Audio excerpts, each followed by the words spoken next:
Right then, time for me to start doing my Deathcopters. That's where my brain was going then. It's like my brain started a sentence and then missed it halfway through. Deathcopters. And in order to do these Deathcopters, in order to get them more towards this stage where I've got a bit of decoration on them, obviously I'm going to start out with a plain grey. Now I've done a tutorial in the past about how I managed to do the rust effect, but what I will do is I'll just kind of start off. What we need to do is basically get ourselves a silver lead belcher colour down.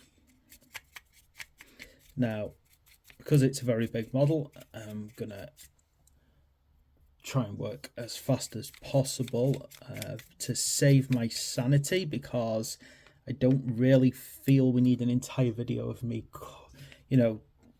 anything up to 10 minutes of me applying my rust effect. I'm just gonna very quickly sort of show you how I'm putting my layers down. So to begin with, I'm getting my lead belcher down on the whole model to begin with. So absolutely every single part of it, I'm starting out getting down with the lead belcher. The only place that I'm trying to miss, and it's the reason that I've took the head and everything off the model, the boy who's riding this, is because I don't want to end up painting the boy silver as much as possible. Okay, so what you do is you get yourself a nice layer of lead belcher. You may find that it's a good idea to put 2 coats down. If you've thinned it out appropriately, it will potentially look quite streaky after the first coat. And basically we'll apply that to the entire model. Now, the next stage that we would go for, I'm not going to show you the entire process of painting something silver because that'll go on forever. What we're going to do is I'm going to get onto this. So what I've done is I've applied my rust effect that you can, if you want to know how to do that rust effect, go and watch the previous video that I did of the Orc Warlord. What I want to focus on in this video in particular is actually getting some core colours down. I'm just going to find a suitable brush to do this.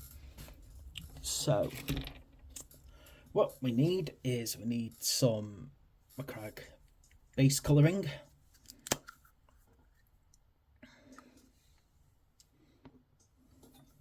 Again, thinning it out. And the approach that I want to go for with my Deathskulls in particular is just a general feeling that they are looting scrap and it's not well painted.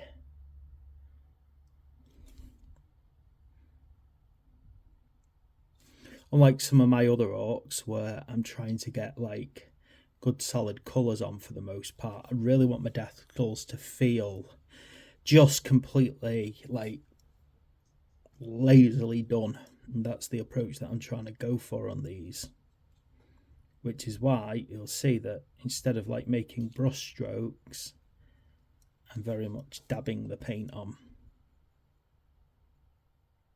and it creates a different appearance. It doesn't go over the silver as thick.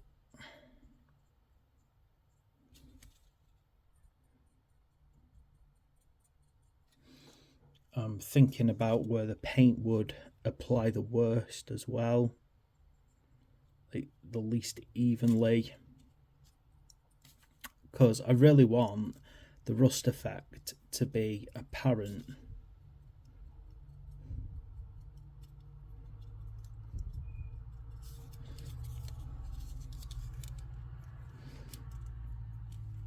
And that's kind of something that I believe about with Deathskull orcs. You're not supposed to my mind,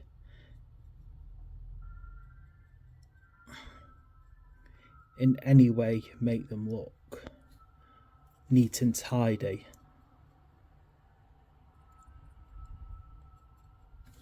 And just the right amount of like unevenness, the amount of kind of and almost a lack of consideration, I think works for well for Deathskulls. As I said, they're a clan notorious for their looting and scrapping of things.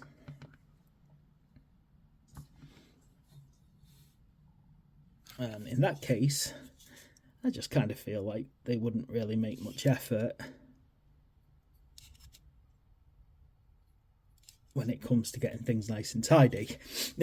That's my personal opinion as far as the Deathskulls are concerned. I just don't want them to feel like they made much of an effort.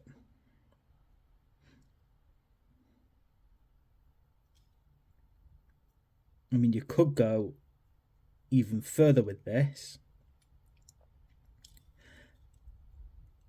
and start actually painting a Deathskull in pretty much any colour you can imagine to make it almost feel like they have just literally scrapped a ton of armour plates together from everywhere.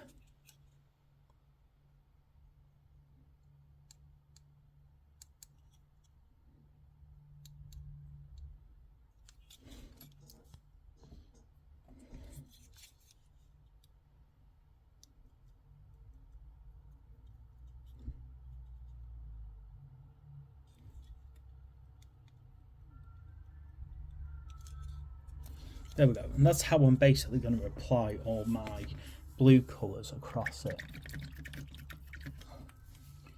Now what I'm going to do as well is, let me find it. I've misplaced my, here it is, my Corax white. So Deathskulls look good when you combine blue and white together. But I also find that blue and yellow is a good combo too to have with Deathskulls. And really, you can just put the white on in the same manner as you do with the with the blue. However, you may also want to kind of give yourself a few patterns just to break things up. So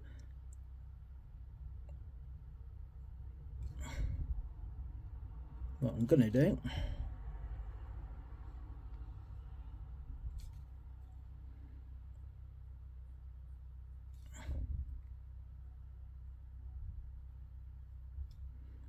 is start breaking that blue up just a little bit.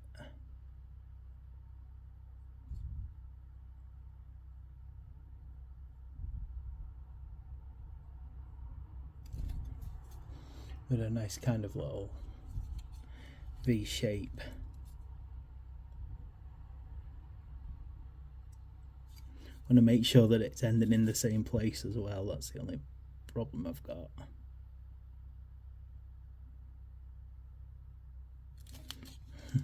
Problem when you're dealing with curvature on a model is making sure that the two lines roughly, you know, end at the same point.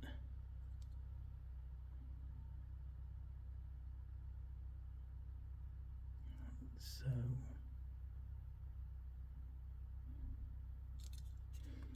okay.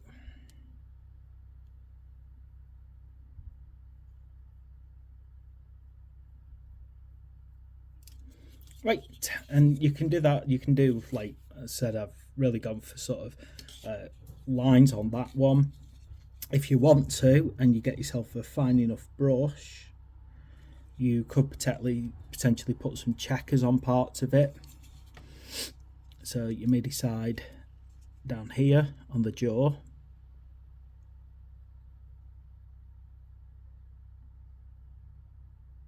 to put some checks. Now, because I've promised myself with this combat patrol, I won't really kind of use my fine detail brushes that I have. It's going to make drawing these checks a lot harder.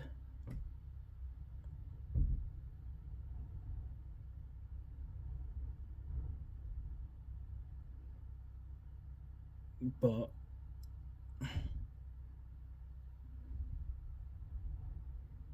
it is possible, even with the not greatest brush in the world, to do something like this if you just kind of steady your hand and think about the directions that you're painting.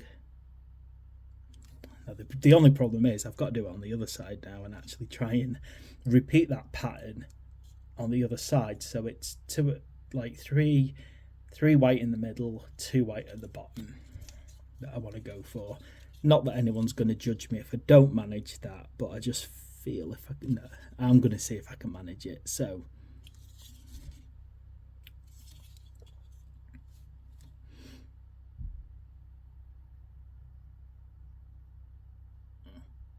start off with a check there.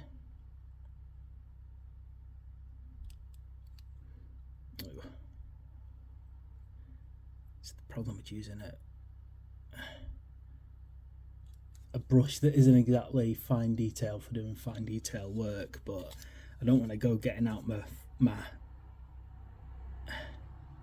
fine detail brushes because I'll be breaking my own rule about not using things that didn't really come in Combat Patrol or things you can't pick up quite cheap. But it's making it so much harder to do these checks. They're not coming out how I would want. Yeah, the ones on that side aren't as good as the ones on that side. I think they turned out better. Okay, and just basically putting something to break the pattern of silver and blue. Right then, so other things that we want to kind of do to, you know, add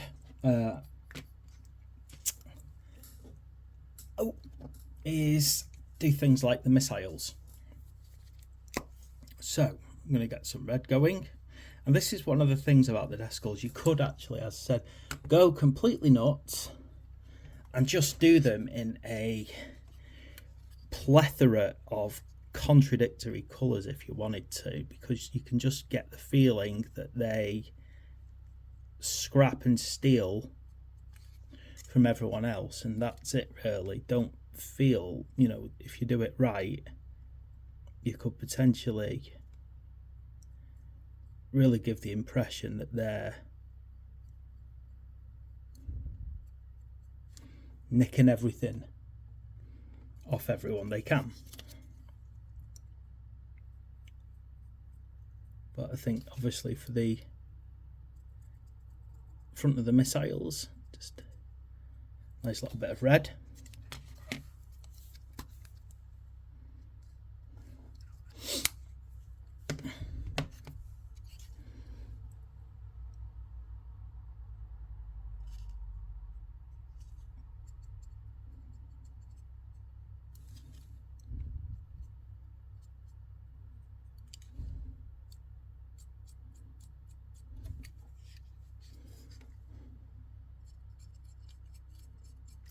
The hard part is getting myself between the gaps there more than anything.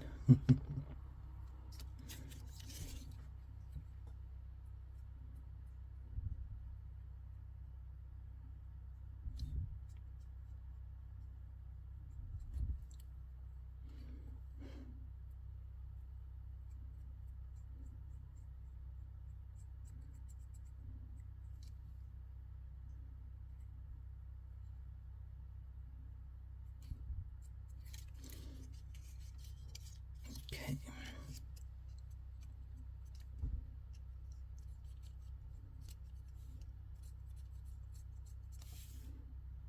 Right, and I'm just kind of using it for core parts like the front of weapons. You know, you could do a little bit of red on the front of that weapon, just give it a difference in appearance. I think as well, the bodies, I'm going to do a separate video on how to do Deathskull clothing, but just think about where you want to hit the blue colours and the silver colours. Now you may decide that you really want more blue, and in that case, you know, just fill in core areas like this in blue. It's just I'm very mindful with my Deathskulls that I don't want my Deathskulls over the top in colour. I want them to feel very stripped back down to the metal. I want the feeling of corrosion coming through, and I want to feel like they're not looking after their equipment as well as other orcs might. Okay, so that is, to put it as simply as possible, my quick tutorial on how to do Deathskull Deathcopters. As I said, hopefully you're better painted than I and your hand is steadier so you can do more interesting glyphs and decorations. But other than that, thanks for watching. Please like and subscribe, and I'll see you for the next video.